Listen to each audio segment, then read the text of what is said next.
Saya juga waktu pertama kali GERD apa sih gitu loh. Nah, itu penyakit apa sih sebenarnya dok, dan seberapa bahayanya bagi seorang yang kena penyakit itu ya dok ya? Ya, Hmm.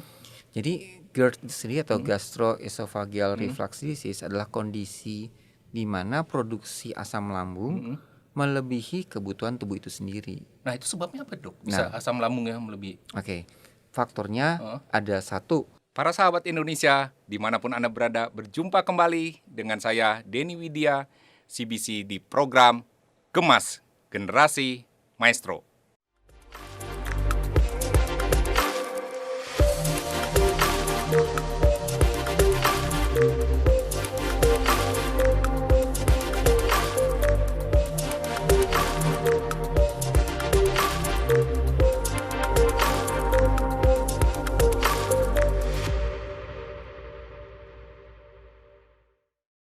Nah, para sahabat, sesuatu yang penting dalam kita menghadapi hidup ini adalah kualitas hidup kita. Bagi seorang yang mempunyai kualitas hidup yang baik, salah satunya ditunjang dengan kesehatan yang baik. Apabila kita memiliki kesehatan yang baik, tentu kualitas hidup kita juga akan menjadi lebih baik. Nah, pada hari ini kita akan ngobrol-ngobrol bersama seorang dokter ahli kesehatan bernama Dr. Dudi Mulyawan. Terima kasih dok sudah hadir di program Gemas. Ya, Dr. Dudi ini adalah seorang spesialis penyakit dalam. Dr. Dudi Mulyawan, spesialis penyakit dalam Vinasim. Nah dok, apa sih ini Vinasim nih dok? Bisa jelaskan nggak dok? Itu apakah gelar atau keahlian apa tuh dok? Oke, baik. Saya buka dulu ya supaya mungkin lebih jelas ya. Baik, dok. Jadi kalau kita bicara tentang gelar, dokter itu kadang-kala dengan tanda kutip harus menuliskan gelarnya, walaupun pada prinsipnya seringkali saya langsung menuliskan nama saya. Iya. Tapi konsep gelar itu tadi terkait dengan kewajiban dan terkait juga dengan beban mental yang harus kita siapkan. Nah, SPPD, spesialis penyakit dalam, tambahan Vinasim di belakang itu adalah Fellow of Indonesia Society of Internal Medicine. Jadi para ahli penyakit dalam di seluruh dunia, mereka punya komitmen, sebagian besar punya komitmen untuk mengembangkan ilmu penyakit dalam ini, bukan saja sekedar pada saat melayani pasien, tetapi juga dia memiliki kewajiban dengan tanda kutip untuk menyebarkan ilmu dan mengedukasi pasien. Mereka juga punya kewajiban untuk mengembangkan ilmu dengan melakukan suatu penelitian. Mereka juga berkewajiban untuk mengikuti informasi terbaru yang terkini untuk diterapkan pada pasien sesuai dengan kondisi yang dihadapi oleh masing-masing dokter itu.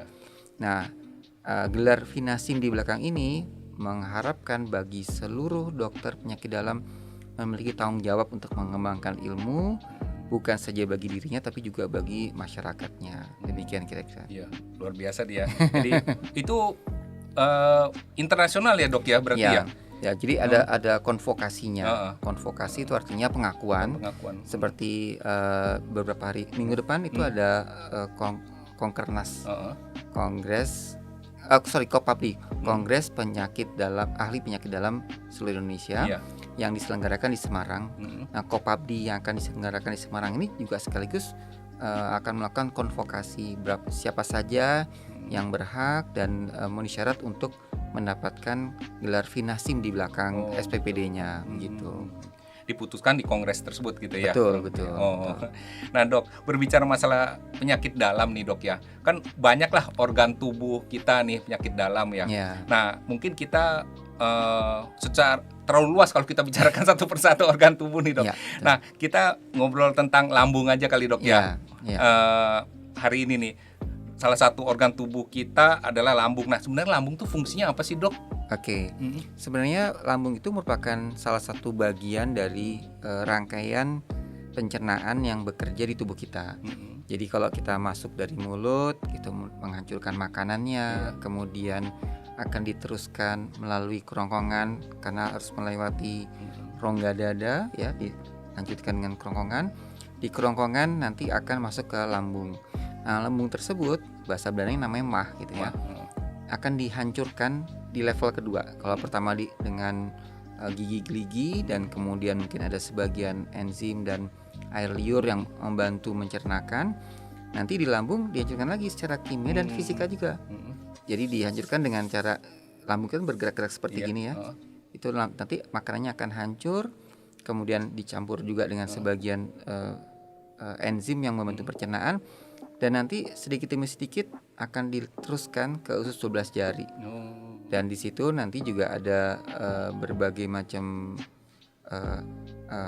zat yang dibutuhkan untuk mencerna makanan, seperti misalnya nanti dari pankreas akan mengeluarkan kelenjar eksokrinnya, ke situ ada amilase lipase, kemudian juga ada empedu yang akan mengeluarkan melalui saluran yang hampir sama di ujungnya, yang fungsinya untuk membantu penyerapan dari lemak, dan itu akan terus berakhir pada saluran pembuangan.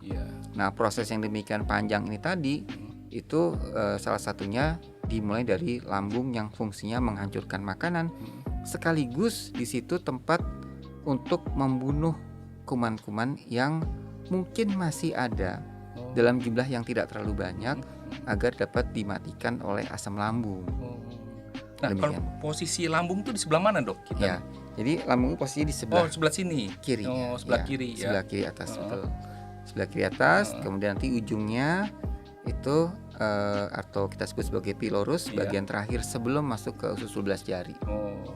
Nah, itu kan tadi dokter bilang lambung ini bahasa lainnya mah gitu ya. Bahasa Belandanya mah. Bahasa Belandanya mah.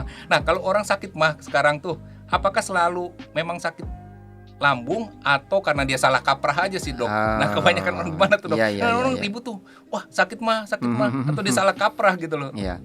Jadi sebenarnya dari waktu ke waktu manusia mengalami perubahan, teknologi juga berubah, makanan, pola makan berbeda gitu. Nah, ini akan menyebabkan bisa saja keluhan sakit lambung di tahun 2022 dengan sakit lambung di tahun 2000 atau bahkan di tahun 45 itu beda-beda. Kenapa kok bisa beda-beda? Karena makanan yang dikonsumsi juga lain gitu. Contoh sederhana, mungkin ada salah satu merek obat untuk lambung. Zamannya waktu itu ada Deddy Miswar ya. Bintang iklannya. Ya, bintang iklannya. Sakit lambung. Ini obatnya ya gitu. Nah, karena waktu itu sakit lambung itu memang benar-benar sakit, nyeri yang dapat ditunjuk gitu. Nyeri yang dapat ditunjuk, sehingga dengan mudah orang langsung memilih obat itu untuk membantu meredakan penyakitnya. Tetapi dalam 1 dekade terakhir, 10 tahun terakhir, udah nggak gitu lagi ceritanya. Ikannya udah nggak ada, berubah, perut kembung gitu. Nah, jadi sakitnya udah berubah lagi. Bahkan saking mudahnya akses terhadap obat-obatan lambung, gejala sakit lambung itu tidak khas lagi, yang kita sebut sebagai masking effect gitu. Jadi karena sering dikasih obat lambung, ada istilahnya masking effect, orangnya seakan-akan kayak nggak sakit lambung, tapi kok rasanya kok keringat dingin, nafasnya nggak lega, kemudian nggak pengen makan sedikit rasanya udah kenyang, kemudian perutnya kayak nggak enak tapi kok mau ke belakang nggak bisa keluar gitu, rasa nggak enak, keringet dingin dan sebagainya ini tadi campur aduk, bisa saja itu bagian dari sakit lambung. Atau bahkan ada sempalannya sedikit, karena produksi asam lambung yang meningkat, maka asam lambung tersebut dialirkan ke tempat yang lain, misalnya ke kerongkongan, sehingga menyebabkan jenis penyakit yang berbeda lagi, yang kita kenal sebagai GERD, gastroesophageal reflux disease. Nah, itu selalu contohnya. Iya. Nanti kita bahas lebih dalam nih mengenai GERD ini, Dok ya, karena banyak juga nih orang sekarang mulai terkena ini ya. Maksudnya dulu tuh saya jarang dengar orang penyakit. Sekarang tapi banyak teman-teman yang kalau ditanya wah kena GERD. Nah, nanti pengobatannya gimana nih? Cuma ini, Dok, tadi penyakit lambung kan dulu ada iklan-iklan yang sakit mah atau apa. Nah, memang penyakit lambung atau mah ini bisa diobati dengan obat-obat bebas begitu, Dok? Atau bagaimana tuh? Ya, jadi pada prinsipnya sakit lambung itu dulu berubah. Kalau dulu dikatakan no acid, no ulcer. Jadi ulcer adalah bagian dari sakit lambung yang gambarannya terdapat luka seperti kayak bisul gitu. Jadi kalau ada luka yang ulkus bergaung, ulkus itu atau bisul yang udah terkelupas di lambung keluarnya, kita itu ya. tapi itu di lambung. Nah, ulcer atau ulkus itu tadi itu tidak muncul kalau nggak ada asam lambungnya. Nah itu sangat terkenal tuh, sehingga waktu itu berlomba-lomba bagaimana caranya menekan asam lambung agar tidak terbentuk ulkus. Nah sekarang nambah lagi, jangan-jangan bukan hanya asam lambung, tetapi tidak ada bakteri Helicobacter pylori, maka tidak ada ulcer juga. Walaupun sekali lagi ini belum tentu dapat diterapkan pada semua orang.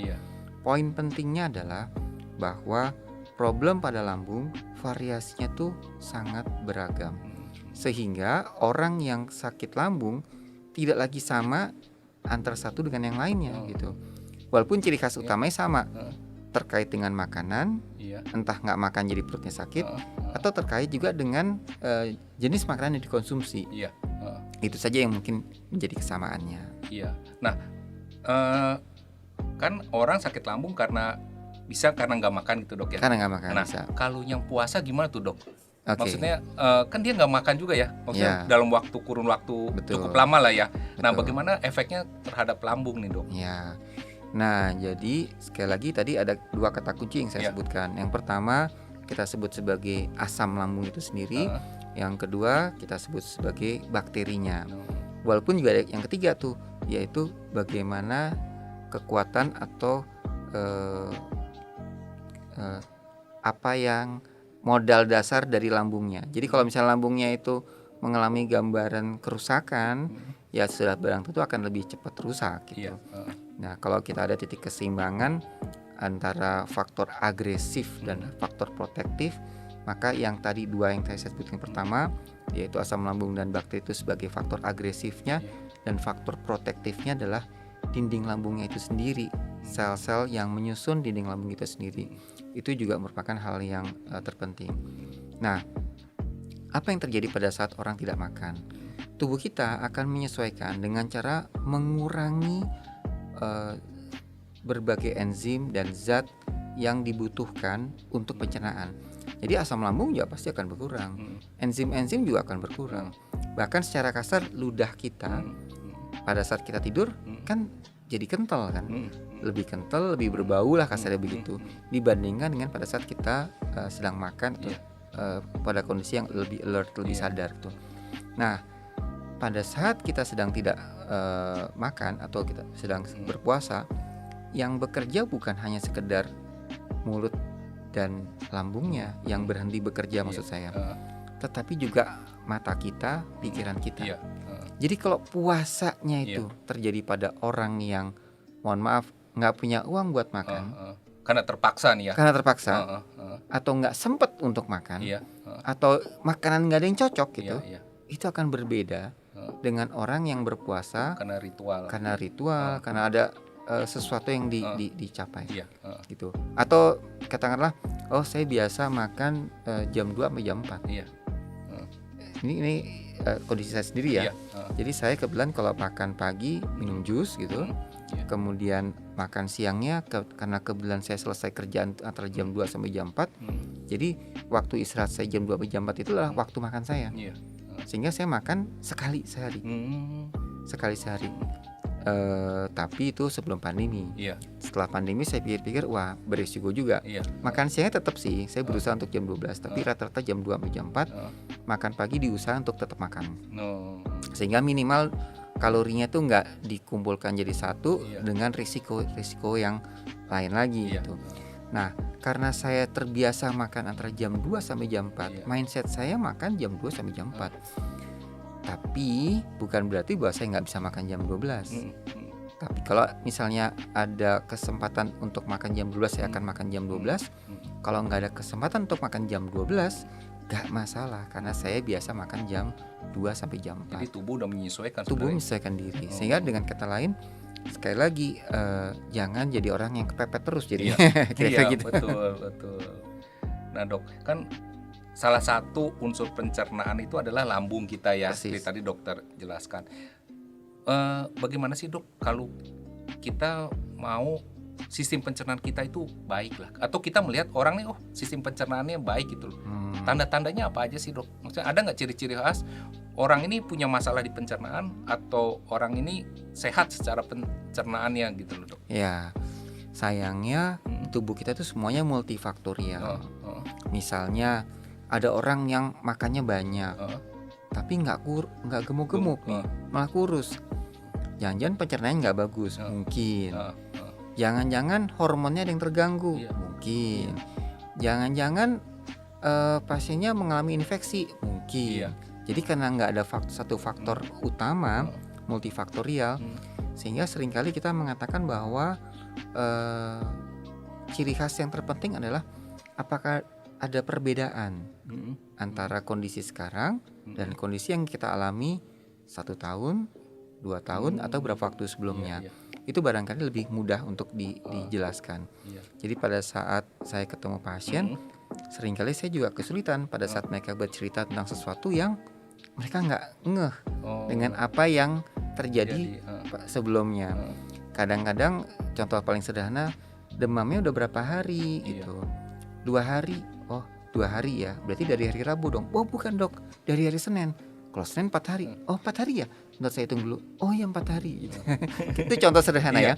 Kadang-kadang diri kita sendiri pun seringkali agak sulit untuk fokus dengan apa yang terjadi. Sehingga itulah fungsinya dokter pada saat ketemu, jangan nyalah-nyalahin pasien. Biasanya dokter jarang menyalahkan pasien karena kita menyadari bahwa multifaktorial itu akan lebih mudah untuk kita pahami kalau kita tahu itu sebagai satu faktor pencetusnya. Jadi kalau ditanya apakah ciri khasnya, yang boleh saya sampaikan adalah tolong pastikan bahwa kita makan secara teratur, kita buang air besar secara teratur, dan kita bisa beraktivitas secara baik. Kalau 3 ini ada yang nggak dipenuhi, jangan-jangan ada problem pada saluran cerna juga, kira-kira demikian. Jadi banyak faktor itu dok ya yang banyak faktor harus dilihat ya. Jadi seorang dokter ya memang Tuhan udah menciptakan kita nih sebenarnya sistemnya sih sempurna gitu ya. Cuma kadang-kadang pola hidup dan pola makan kita yang membuat penyakit itu juga sih ya dok ya. Betul. Nah kembali dok ke masalah yang tadi dokter sebutkan GERD itu ya dok ya, penyakit. Nah memang saat ini saya banyak nih dok ketemu orang yang teman-teman yang wah kena GERD gitu loh. Mungkin yang beberapa tahun lalu saya juga waktu pertama kali GERD apa sih gitu loh. Nah itu penyakit apa sih sebenarnya dok, dan seberapa bahayanya bagi seorang yang kena penyakit itu ya dok ya? Jadi GERD sendiri atau gastroesophageal reflux disease adalah kondisi di mana produksi asam lambung melebihi kebutuhan tubuh itu sendiri. Nah itu sebabnya apa dok? Bisa asam lambung yang melebihi? Faktornya ada satu, konsumsi makanan. Jadi kalau kita makanannya itu sulit dicerna, maka mau nggak mau asam lambung akan diproduksi lebih banyak untuk mencerna makanan. Kedua, makanan yang dikonsumsi dengan kecepatan yang cukup tinggi, makanya cepat oper kiri oper kanan telan, oper kiri oper kanan telan gitu misalnya. Itu nggak baik ya. Dampaknya tentu lambung akan bekerja lebih keras, mau nggak mau asam lambung akan lebih banyak. Gitu. Soalnya ada teman saya juga kalau makan cepat banget tuh, kayak nggak dinikmati, nggak dikunyah gitu ya. Masih muda mungkin masih oke. Begitu nanti usia 40-50 tahun baru terasa tuh ya. Wah sakitnya macam-macam gitu. Baru keluar ya. Terus atau mungkin juga yang terkait dengan kebersihan makanan. Misalnya makanannya harusnya dimasak langsung dikonsumsi, nggak dikonsumsi. Padahal makanan itu kan gizinya cukup tinggi. Ada kuman-kuman yang masuk di situ. Basi. Nah, itu juga menyebabkan asam lambung meningkat. Atau makanan tersebut nggak gampang untuk dicerna. Atau makanan tersebut contohnya apa dok? Makanan yang sulit dicerna itu dok? Misalnya kalau kita makan daging merah itu lebih sulit dicerna. Gitu. Dibandingkan apa sayuran? Dibandingkan dengan daging putih misalnya. Daging putih. Kita harus misalnya apple to apple ya. Sapi dengan ayam, daging putih ayam gitu ya. Persis. Nah, jadi ayam, ikan gitu. Karena kan harus ini dok kan mereka dari berbagai macam harus dijelaskan lah ya. Kalau daging merah itu sekitar sapi, kambing gitu ya. Pokoknya orang lebih gampang kaki empat gitu ya. Itu lebih sulit dicerna dibandingkan hewan kaki 2 gitu. Persis, ya ayam. Itu. Nah kemudian tadi dok selain pencernaan yang makanan yang sulit dicerna, ngunyah terlalu cepat, ngunyah ya. terlalu cepat, Atau jenis contoh lain misalnya kita tahu bahwa sayur dan serat itu penting. Tapi kalau misalnya seratnya itu sulit dicerna gimana? Misalnya kalau sawi ada daun, ada batangnya. Wah, yang asik batangnya, Dok. Iya. Kemudian ada kangkung, ada daun, ada batangnya. Wah, yang asik batangnya, Dok. Iya, nah, betul. itu yang kadang-kadang kalau jumlahnya terlalu banyak, melampaui kemampuan tubuh untuk beradaptasi, itu akan bisa jadi masalah. Oh, jadi sayuran pun bisa sulit ini ya?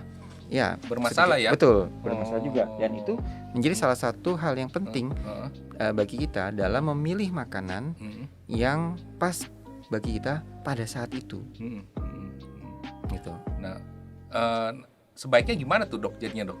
Kita mengatur pola makan ini, maksudnya supaya asam lambung kita ini tidak berlebihan ya.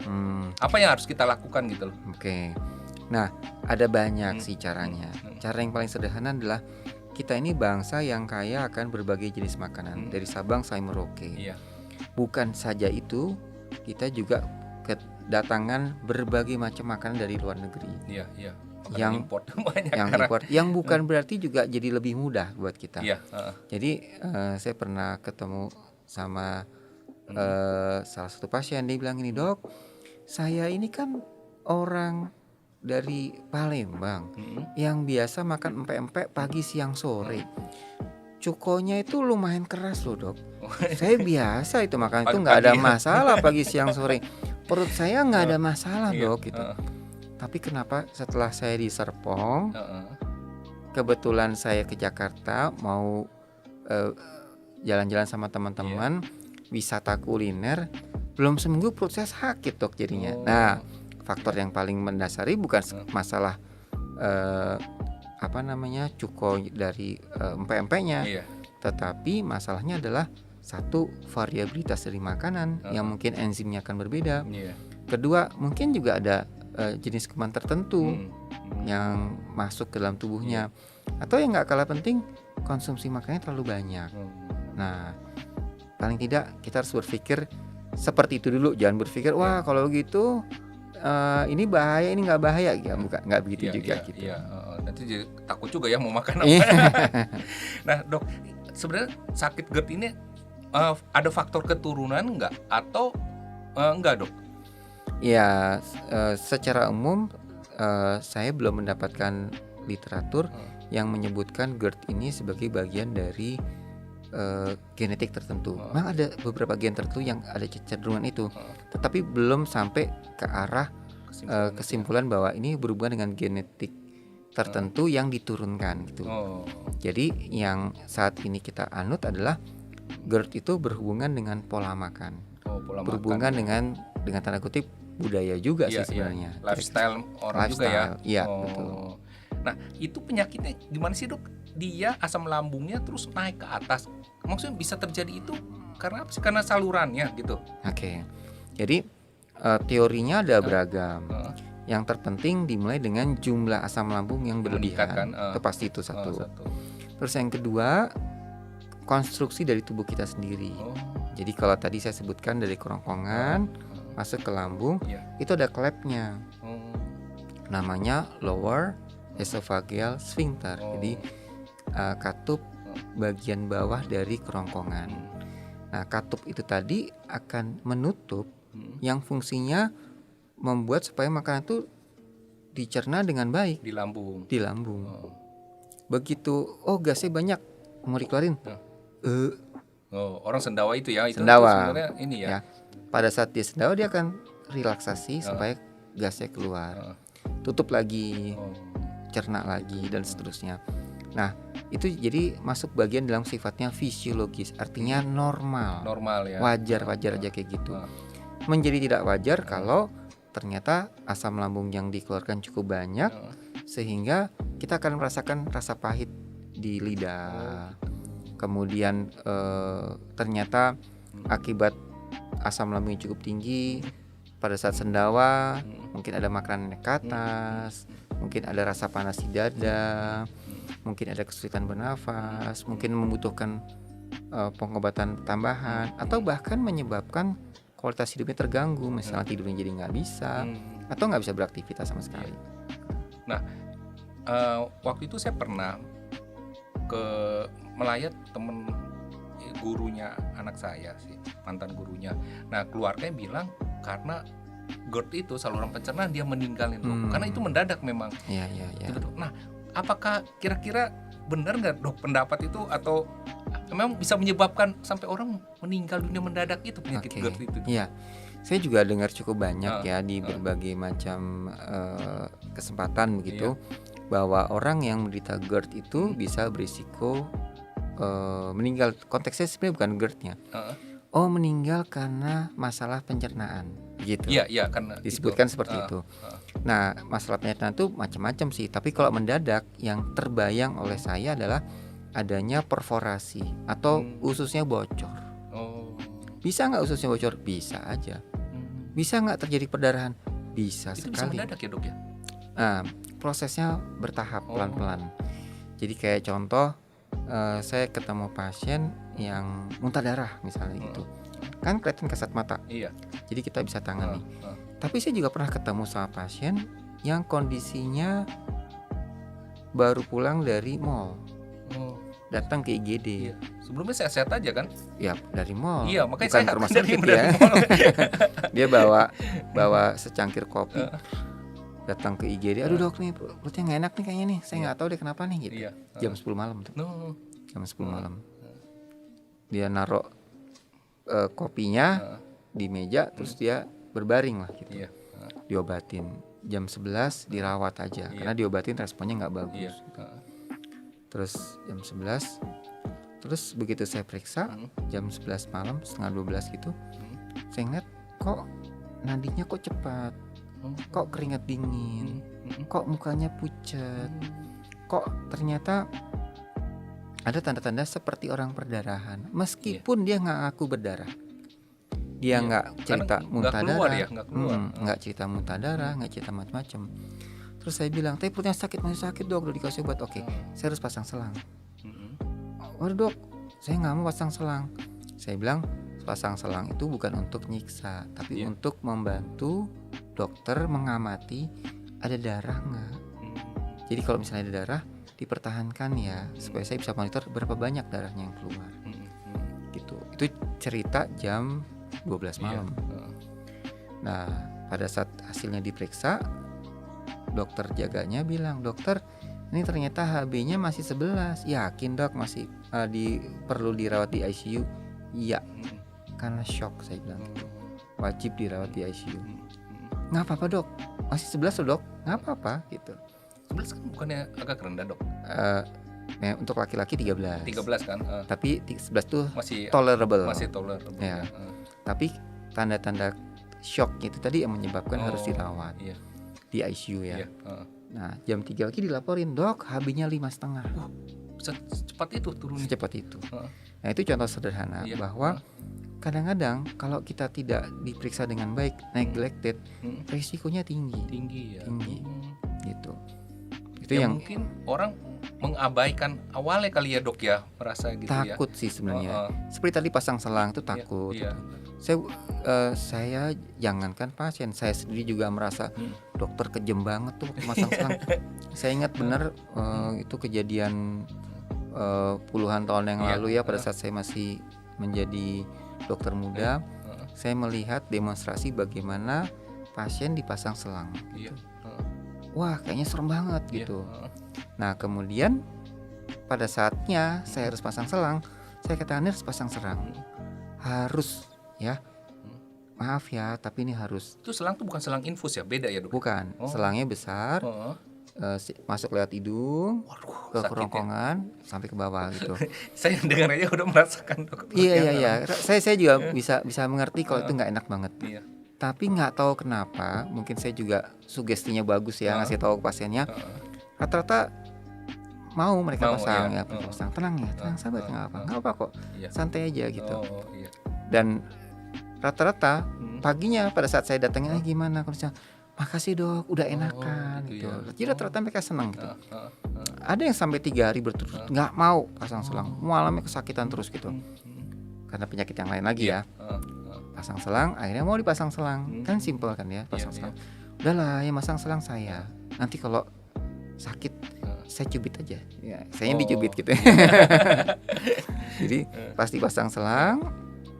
Besoknya pasti selalu bilang, "Dok, makasih dok ya, bisa itu coba dari kemarin dok, saya mau pasang apa gitu."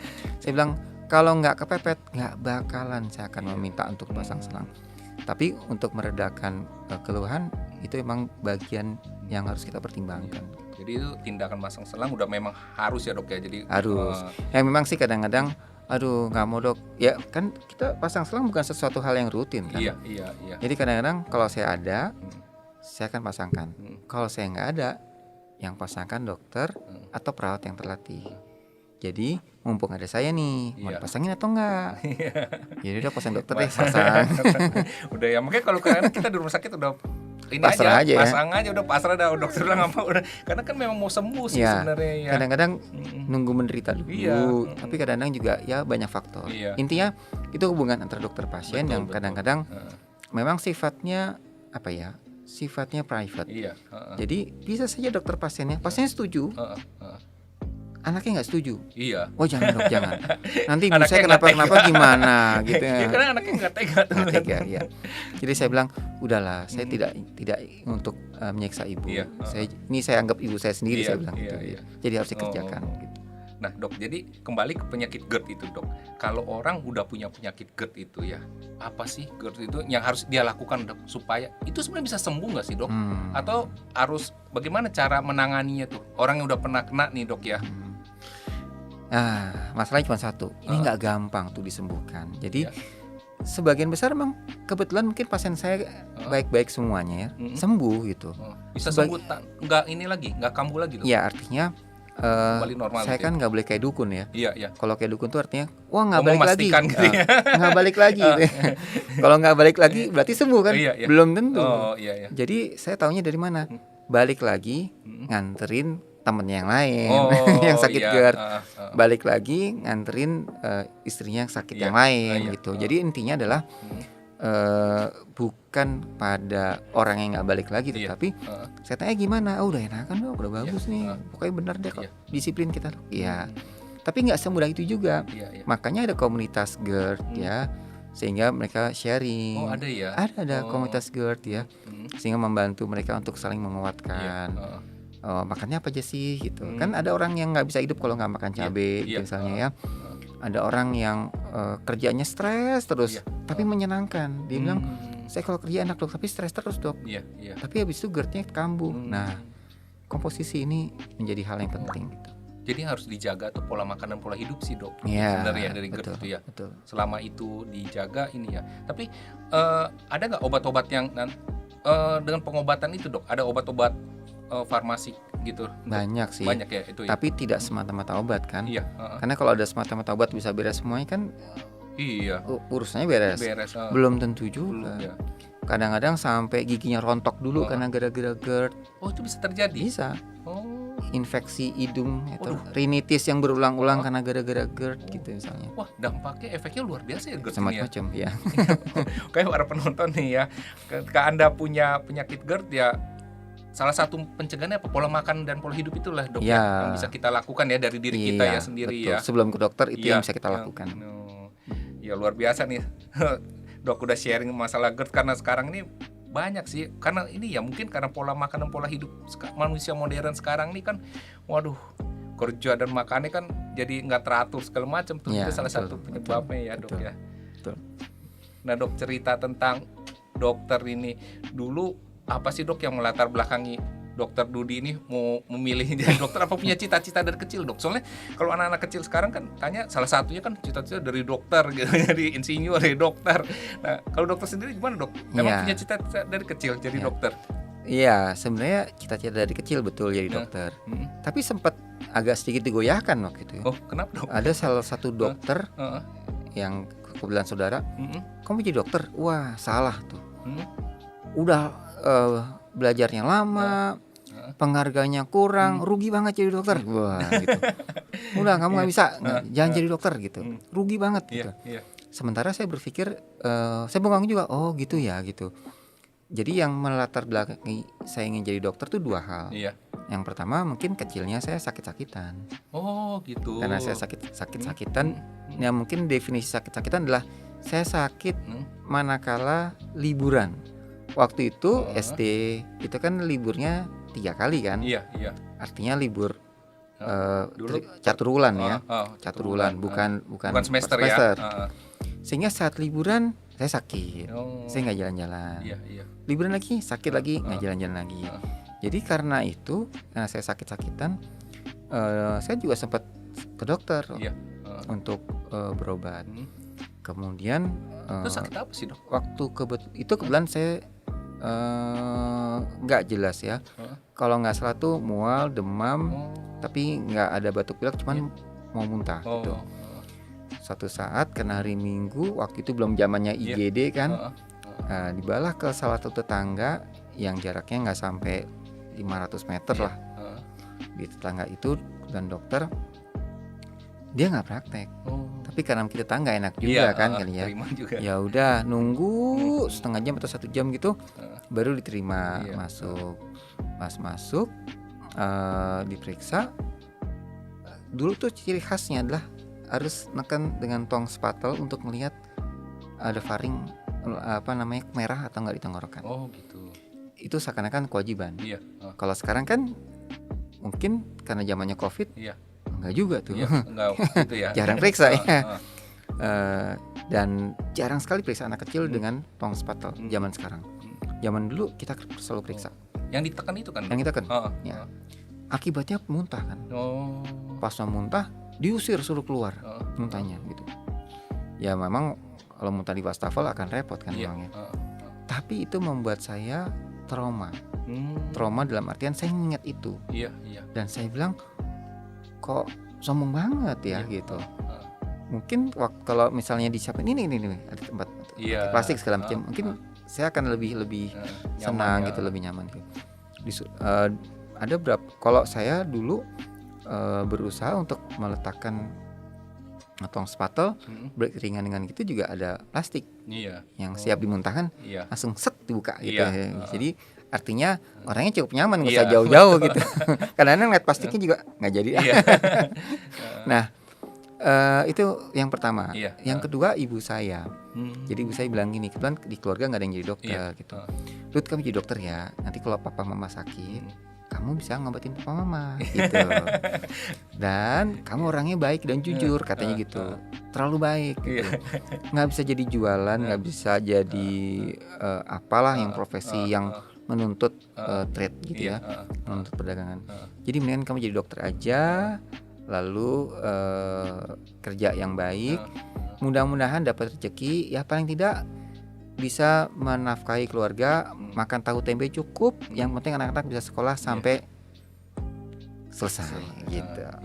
Sampai S1 waktu itu. Wah, itu yang membuat saya oke, saya pengen jadi dokter karena seperti itu. Dan ya sebagian sudah terpenuhi. Jadi anak-anak saya sudah sebagian ada yang S2 gitu, tinggal satu lagi yang SMA. Ada yang jadi dokter dok? Nggak ada yang jadi dokter. Biasanya nurun dok. Nggak juga. Nggak, ya? Jadi ada salah anak saya yang kedua mau jadi dokter tadinya. Jadi dokter ya gitu. Oh ya pak gitu. Tapi terus sudah gitu dia bilang nggak jadi pak, kenapa? Jadi dokter mahal. Enggak, papa jadi dokter nggak mahal kok. Gitu. Jadi emang tergantung sih ya. Saya merasa tidak mahal jadi dokter. Sampai konsultan saya merasa nggak mahal, biasa aja gitu loh. Nggak mahal jadi dokter. Tapi memang sih aksesnya terbatas. Artinya nggak semuanya mahal, nggak semuanya murah. Sebagian besar mahal. Yang murah ya yang di level tertentu saja gitu. Yang mungkin pegawai negeri, kemudian UI diantaranya itu juga nggak terlalu mahal ya. Tapi kalau UI-nya internasional kelas, wah ceritanya lain lagi gitu. Nah kebetulan saya beruntung karena semuanya tuh aman-aman aja gitu. Nah anak saya nggak mau jadi dokter karena dia pengen gratis. Jadi gratis dari mulai S1 sampai S2 semua dibayarin negara gitu. Hebat dong, dapat beasiswa gitu ya. Modal gratisan ya. Nah kemudian dokter memilih penyakit spesialis penyakit dalam nih.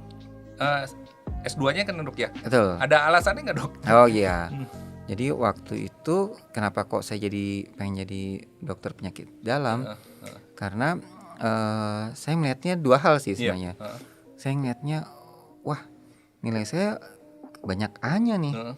Sayang banget kalau nggak spesialis gitu. Iya. Langkah keduanya Hebat lagi, kalau jadi spesialis yang kayak gimana gitu. Nah, saya tergerak karena saya ingin tahu semuanya. Nah, dokter penyakit dalam itu dikenal sebagai dokter dewasa yang tahu semuanya gitu kasarnya. Karena banyak yang dipelajari ya. Banyak dipelajari. Terlalu dalam tapi mungkin kita nggak tahu semuanya, tetapi kita tahu semuanya sebagian walaupun mungkin nggak cukup dalam, tergantung peminatan ya. Tapi kita tahu semuanya. Dan kemudian karena kita tahu semuanya itu membuat saya lebih pede lagi jadi dokter gitu. Nah, setelah jadi dokter spesialis penyakit dalam, terus kebetulan sempat di awal saya sempat tanya, Prof boleh nggak kalau saya jadi konsultan gitu? Wah, kamu di mana, ngajar nggak? Nggak ngajar Prof gitu. Kalau nggak ngajar sebaiknya enggak lah, sayang juga nggak ada tuh. Nah, waktu itu memang konsultan buat orang-orang yang mengajar, jadi dia dikonsul, makanya konsultan gitu. Tapi kemudian seiring perjalanan waktu saya malah didorong untuk jadi konsultan karena ternyata ilmu berkembang dan kedokteran juga harus lebih dalam lagi, dan ternyata yang mestinya berbagai tindakan yang mungkin kita bisa kerjakan, tetapi latar belakang ilmu yang kuat akan membuat kita jadi lebih mantap pada saat melayani pasien. Nah, disitulah perlu konsultan sesuai peminatan. Nah, karena peminatan saya di gastroenterohepatologi, akhirnya saya jadi konsultan gastroenterohepatologi. Demikian. Nah, dok, boleh tahu nggak dulu kuliahnya di mana dok, kedokteran? Oh iya, saya kebetulan Cooper nih. Jadi masuknya di UI, spesialisnya di UI, konsultannya di UI. Jadi nggak kemana-mana. Alma mater Universitas Indonesia terus nih dok ya. Gitu. Nah dok, kan memang menurut orang kedokteran itu biaya mahal, terus kuliahnya lama. Nah, sebenarnya berapa lama sih dok untuk menjadi seorang dokter ya? Kan juga terus setelah lulus nggak bisa langsung praktek kan? Kita harus koas dulu, harus PTT atau apa yang namanya ya, kita dinas dulu. Nah, berapa lama sih dok kuliah di kedokteran sampai kita bisa praktek dulu deh waktu jadi dokter umum? Ya, ini sebenarnya paradoks ya. Paradoks. Di satu sisi kita ngelihat dokter kayaknya gajinya sedikit, dokter kayaknya belum tentu dapat pekerjaan mudah, bahkan di daerah terpencil pun gitu. Iya. Karena penempatan kan harus ke daerah ya. Iya, di daerah terpencil. Saya dapat cerita dari teman saya yang jadi bupati di Belu gitu. Udah penuh ternyata, tempat terpencil udah penuh gitu. Udah nggak ada, tolong dong dikerjain nih gitu. Sampai segitunya. Iya. Jadi rupanya ada perbedaan. Jadi di satu sisi banyak fakultas kedokteran yang dibuka di berbagai universitas yang terkemuka dan tidak terkemuka, artinya banyak lah semuanya menganggap bahwa kalau buka fakultas kedokteran berarti universitas tersebut levelnya naik beberapa tingkat begitu. Karena bergengsi lah ya. Karena bergengsi. Punya fakultas kedokteran tuh ya, universitas bergengsi banget kalau punya fakultas kedokteran. Sementara saya berpikir, waduh nggak tahu juga deh apakah betul demikian. Tapi saya tidak dalam posisi bisa menghakimi ini boleh apa nggak boleh ya. Kalau saya berpikir sederhana aja, menjadi sarjana adalah menjadi diri sendiri, menjadi seseorang profesional yang berbagi sesuai dengan bidang minat yang kita kehendaki. Jadi dengan kata lain, sebenarnya nggak usah lihat kiri lihat kanan, pengennya bagaimana. Dan pada saat jadi dokter, tolong jadilah dokter yang diberkahi. Salah satu diantaranya apa? Ya dengan tanda kutip sebisa mungkin tuh jangan jualan, atau kasarnya nggak boleh jualan gitu loh. Kasarnya nggak boleh jualan tuh bagaimana sih? Misalnya, Bu, ini sebenarnya gratis nih, tapi kalau mau bagus obatnya beli sendiri. Ya nggak boleh gitu juga. Tapi kalau dibalik boleh nggak? Boleh. Misalnya, mohon maaf nih, ini sebenarnya obatnya ini, tetapi fasilitas yang free yang bisa dijangkau ini apa boleh buat? saya akan semaksimal mungkin untuk mengobati. Karena pada prinsipnya nggak selamanya yang mahal-mahal itu bisa mengobati kan. Ampuh juga Dan gitu pasti makin lama makin mahal gitu. Selalu aja ada yang makin mahal. Contoh paling gampang, obat-obatan untuk pencernaan. Bisa saja harganya setara dengan harga nasi uduk atau makan di restoran yang kelas menengah atas gitu. Harga satu kali makan itu costnya cukup tinggi. Jadi sekali lagi ketepatan gitu. Kan nggak selamanya seseorang itu kaya dengan modal yang besar. Modal kecil juga bisa kaya kan. Betul. Jadi sehat pun tidak harus dengan modal yang besar. Modal yang kecil juga bisa kok. Gitu. Jadi jangan terlalu berkecil hati, santai aja. Karena bagaimanapun seseorang tuh punya policy yang beda-beda, punya achievement yang lain-lain. Misalnya ada orang yang cuci mobil cukup harganya 30.000, tapi ada yang kalau cuci mobilnya nggak 250.000 bukan cuci mobil. Ada yang cukurnya 50.000, tapi kalau nggak sejuta namanya bukan cukur. Semua bisa diatur. Benar. Nah jadi dok, berapa semester sih untuk kita jadi dokter itu? Sekarang ini polisinya 5 tahun. 5 tahun jadi dokter ya? Ya, kemudian setelah 5 tahun ada yang namanya dia harus menerapkan ilmu dengan pengawasan orang lain. Itu yang koas itu namanya? Bukan, beda bukan. lagi. Jadi ada koas sendiri, tapi juga ada yang penerapan yang kita sebut sebagai dokter. Saya apa namanya istilahnya? Saya lupa ingat lagi. Intinya adalah dia ditempatkan di fasilitas kesehatan yang ada banyak dokter di situ.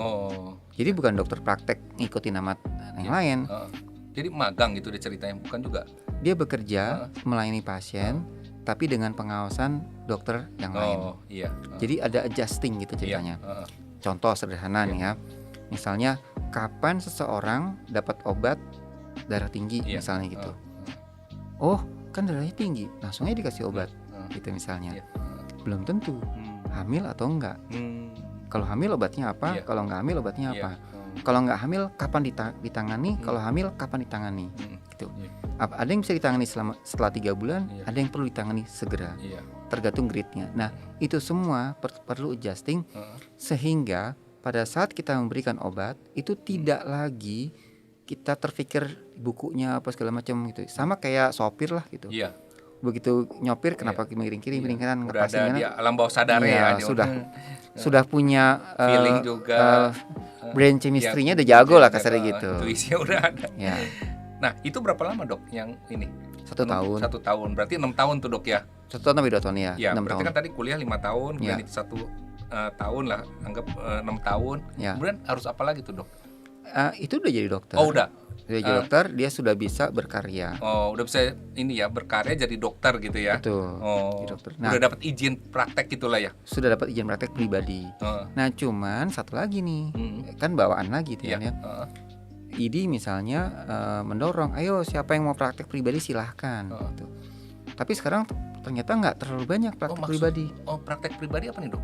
Buka praktek sendiri di rumahnya. Oh gitu. Nah kalau ada yang non pribadi jadinya? Jadi dia bersama teman-teman bikin klinik, berarti kan lain kan? Oh gitu. Dia bersama teman-teman join supaya prakteknya bareng-bareng gitu misalnya. Iya. Atau kerja di klinik lain sebagai dokter pekerja, atau dia di rumah sakit. Dia nggak perlu izin pribadi tuh ya kalau gitu ya? Tetap perlu pakai surat izin praktek, tetapi surat izin prakteknya itu tadi sesuai dengan persyaratan, sesuai dengan dia praktek di mana. Gitu. Ya jadi kurang lebih sekitar 6-7 tahun lah ya. 7 tahun. Nah kemudian dok, kan kalau ngambil spesialis nih kayak dokter nih, berapa lama lagi tuh bisa? Apakah begitu dia lulus itu dia boleh nggak dok ngambil spesialis, atau harus dia magang dulu atau kerja dulu sebagai dokter umum itu baru boleh ngambil spesialis? Pada prinsipnya sih biasa rata-rata butuh waktu beberapa saat sebelum bekerja, walaupun tergantung ya. Ada juga yang langsung. Bisa langsung bisa ya sebenarnya. Ada. Ini peraturan boleh gitu ya. Nah, contoh paling sederhana, Pak Wakil Menteri Kesehatan tuh termasuk yang langsung tuh.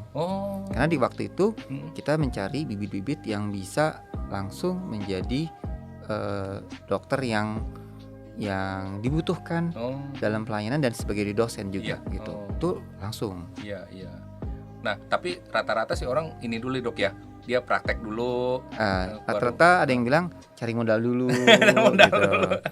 Nah, setelah dapat modal baru mulai praktek gitu. Nah, itu berapa lama dok? S2 spesialis itu dok? Tergantung spesialisnya apa. Range-nya 4 tahun. 4 tahun. Cukup lama juga ya. Lumayan. Wah, jadi sekitar hampir 10. Dia proses ini 10 sampai 11 tahun lah gitu ya. Pendidikannya ya, Dok ya. Betul. Makanya luar biasa dokter ini. Di tempat lain mungkin udah doktor gitu. Iya, makanya kalau dia ngambil profesi lain udah bisa jadi doktor, S3 juga gitu kayak. Itu salah satu alasan kenapa jadi dokter itu tidak hanya dibutuhkan orang yang pintar, tetapi dibutuhkan juga orang yang tekun dan orang yang memiliki panggilan untuk jadi dokter. Ya benar sih, harus punya jiwa panggilan juga ya untuk menolong orang lain, kan misinya ya. Nah dok, kemudian bagi inilah ya anak-anak muda nih dok yang mau punya mimpi jadi dokter, ada nggak pesan-pesan dari dokter Dudi nih untuk mereka nih dok? Oke. Jadi dokter itu ada 2 keahlian yang harus kita pahami. Pertama, keahlian dalam arti kemampuan akademis. Jadi kalau kira-kira kemampuan akademisnya nggak kuat-kuat amat, saran saya jangan deh. Karena ini penting banget. Tidak cukup soft skill dalam rangka hubungan dokter pasien yang baik, tetapi kita juga membutuhkan hal yang lain. Nah, jadi kalau IQ tuh pegang peranan gitu ya. Persis ya. Tapi gimana dong dok? Buktinya ada tuh dokter-dokter yang biasa aja, bahkan kayaknya gimana ya? Tidak seperti yang kita inginkan misalnya gitu ya. Ya bisa saja, tapi mungkin di waktu itu dibutuhkan atau di level waktu itu ya. Dia termasuk memenuhi syarat. Yang terpenting saat ini adalah kan buat teman-teman sendiri, buat para pemuda yang ingin menjadi dokter, yang saat ini mungkin SMA, sedang cari-cari profesi apa yang kira-kira cocok buat saya. Maka langkah terpenting pelajari, baca lagi. Dokter itu menyenangkan, kita akan memiliki banyak pengalaman, ketemu dengan banyak orang, memiliki rasa bahagia dan rasa senang yang hampir setiap hari terbarukan. Ketemu terus orang yang baik-baik terus gitu ya. Dan itu akan membuat kita jauh lebih menyenangkan gitu. Nah, jadi para anak muda yang punya mimpi jadi dokter, tadi seperti pesan dari dokter Dudi bahwa Anda juga selain soft skill juga perlu kepandaian khusus lah gitu ya dok ya.